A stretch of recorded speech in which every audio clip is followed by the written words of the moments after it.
Hello, we are in August 2023, the New York City Wrestling Series, and we got some pre-show action to start off the show with Canadian Crusher defeating Kid Fantastic, debuting Canadian Crusher. I showed his star quality organically went up to 87 from like 82 in the past year, so we're gonna give him a chance to shine. He has cheerleader Nikki as a manager. Um, to give him a rub of her popularity. And then Kid Fantastic, we're just trying to, get experience, get better, and get reps in.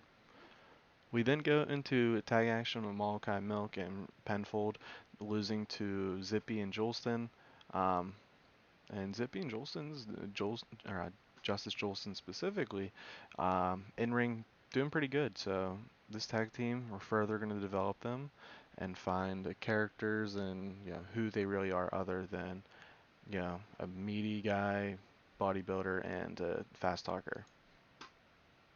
We then start off our show with Father Cobra defeating Hawkeye Calhoun with the stipulation that if Hawkeye Calhoun lost, he has to join Father Cobra and his, so to speak, cult. So we are going to see Hawkeye Calhoun have to join Repentance reluctantly as part of the stipulation. And this is just it's a legacy storyline, so there's gonna be multiple parts to this. We then follow up with Ryan McManus defeating Buzz Reed with a slingshot suplex just to get Ryan McManus a win. And Buzz Reed finally found a new render, which looks a lot better. We then go to Fuyoka Higa and Zaria Savard losing to Joyrider and Jonah Silver. When Jonah Silver pins Zaria Savard, this is the first loss on Fuyoka Higa's record, and it's to bring up Joy and Joanna as faces, as well as get Zaria rep, as well as Fuyoka, um, some maybe credible opponents now. We then have Father Cobra introducing quote unquote Hawkeye to his new brothers, his new family, Original Sinner and Hell's Bouncer. This is just an angle to, further push along that Hawkeye Calhoun has to join this trio, which you can see he really doesn't fit in. We then go to Brutus Milano and Kip Keenan, with Kip Keenan again defeating Brutus Milano, putting an end to this little short feud of, Brutus Milano and Kip Keenan, effectively just mid-card. Okay, Kip won, Brutus attacks him, Kip confronts the manager, then defeats the guy again. Simple storyline. But we have Kip get a big win here to further advance his position on the card. We then go into our first ever handicap match with the Watchdogs defeating the Militia when Diva Honor pinned Sergeant Bubba Lee West. I'm sorry, I had to sneeze. Um, and with this match, Diva Arnold really sticking out for his ability in ring. And even though he is in a tag team with Egon under the Watchdogs banner, and remember we had to cut Dominic DeGraff due to the three lowest momentum, he is going to get opportunities to advance himself outside of that. We then finally found a new picture for Saeed Ali, kind of saying he's going to go out on his own terms. He's now 38, and history concussions, pretty beat up overall, and we went ahead with that. We had Charlie Corner and James Diaz end when James Diaz defeated Charlie Corner, kind of putting a button on the new signees, the new prospects debuting of Charlie Cool, as well as James Diaz, who is overly entitled second generation star. We have a promo with Austin Smooth, Xavier Reckless, and I'm sorry, one second.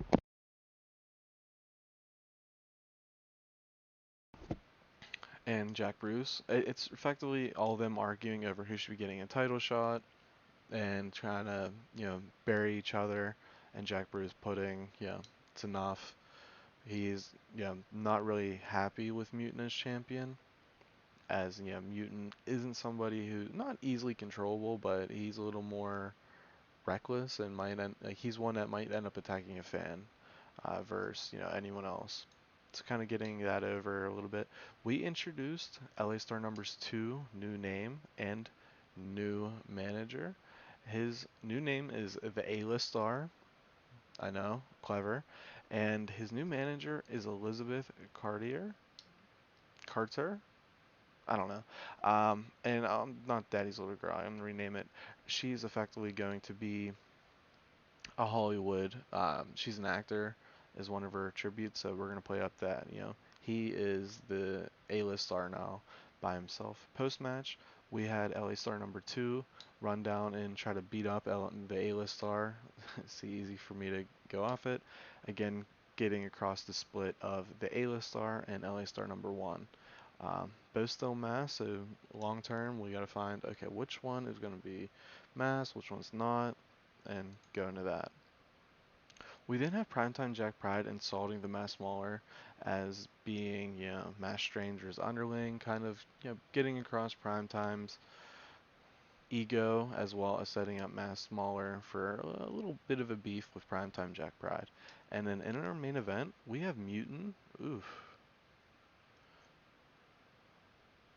Just reading here because that was not a good rating of what I expected. We have Mutant defeat Mass Stranger um, with pinfall via the Tina Turner, making defense number one.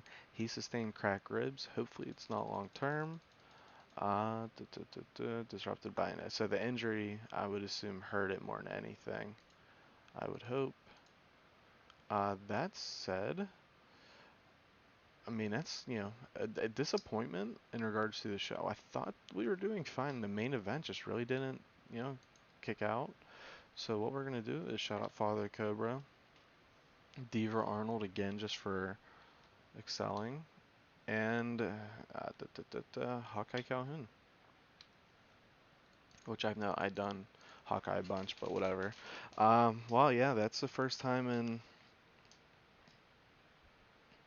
maybe ever. Honestly, maybe the first time a show wasn't past our popularity. It's disappointing, but it is what it is.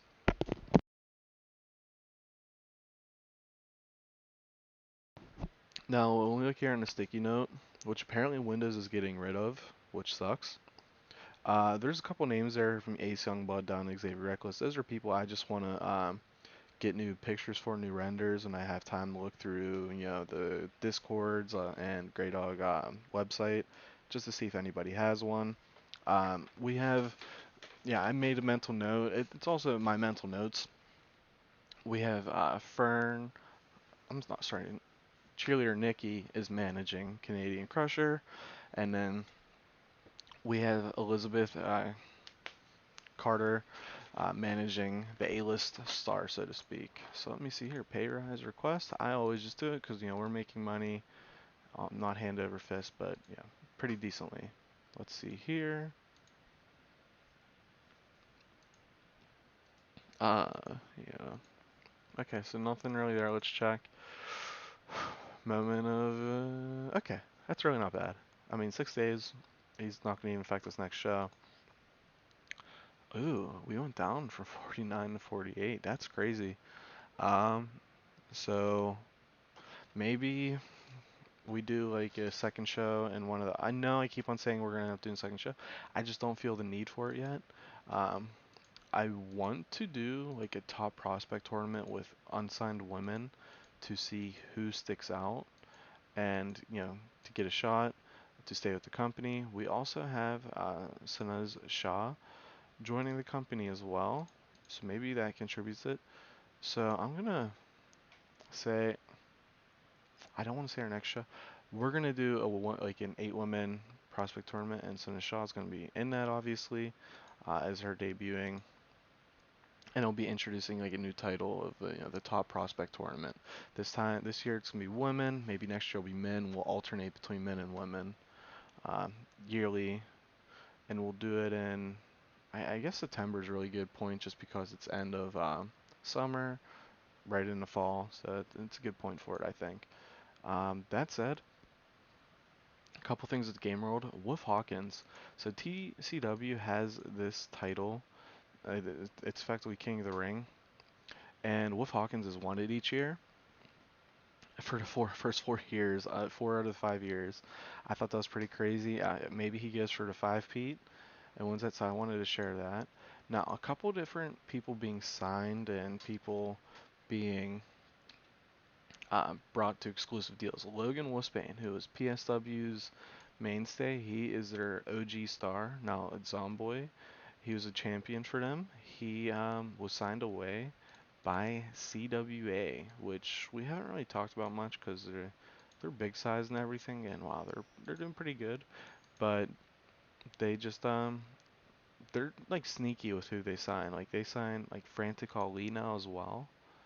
That's a really good sign for them. They're the ones that are worrying me when it comes to the people being signed. Like I don't think SWF or USPW is gonna go to sign one of our guys right away. I think TCW will pull. I can see them pulling Austin Smooth or Mutant. Uh, but I think CWA has the most liability to steal from us. Kira Lee, Frankie Boy, Fernandez, and Alana America have all signed exclusive deals to Coastal Zone Championship Wrestling, CZCW. Um, you're seeing here. I'm just looking. Sorry, I don't know how to pause it when I'm recording to like, mute or cough or sneeze or yawn. But CZCW. I was just reading a thing to see if there's anything. They signed these three. Now, when I went to Medium, when we go there, I do want to sign a worker from each company as like a middle finger, and I still want to stick with can't be a champion in that company, or maybe I do like they have to be a champion. I'm not sure. We still got time for that. Um, But those three were potentially people I was on. Kira Lee was on the list. 100% was going to be one I was going to go for because her and Foyoko would tear it up. And then Alana America as well, but she's been a champion. So it was like, I wish I could, but I would have to break that rule. And then Frankie Boy is someone I've always done pretty well with booking wise. And I mean, as you can see, it's kind of hard not to. Really good across the board. And I wonder if okay, he's been a Coastal Zone champion uh, for a while. So those three have been pretty big. Let's go higher active wrestler and see, because they still should have a bunch. So on this list, Air Raid Siren obviously makes sense. Amy St. James is another one that's a possibility. But let's look to see who are CZCW exclusives. El Jaguar, really good in ring. So their roster's pretty good. Uh, oh my god. Okay, she's a game creation. Let's look here. Remy Sky, another one. He's 38, so I wouldn't really target him. When I look at CZCW and QAW, it's definitely trying to sign a woman away, um, as a means. Also, I think we're gonna count tag team, so like we're gonna sign an act from every company. So if we sign like, Storm Spillane and Marv Malroy, just an example, we'd also sign, what's her name? Brittany Hollywood. Um, I'm not going to sign that trio just because BCG is going to outbid me and it's going to be too much, and I'm worried about Larry Vesey.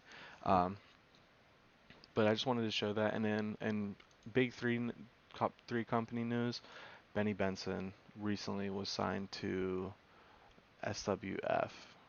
And Benny Benson, he was getting a really decent push in TCW. He was multiple tag team champion with Flying Jimmy as well as Greg Black.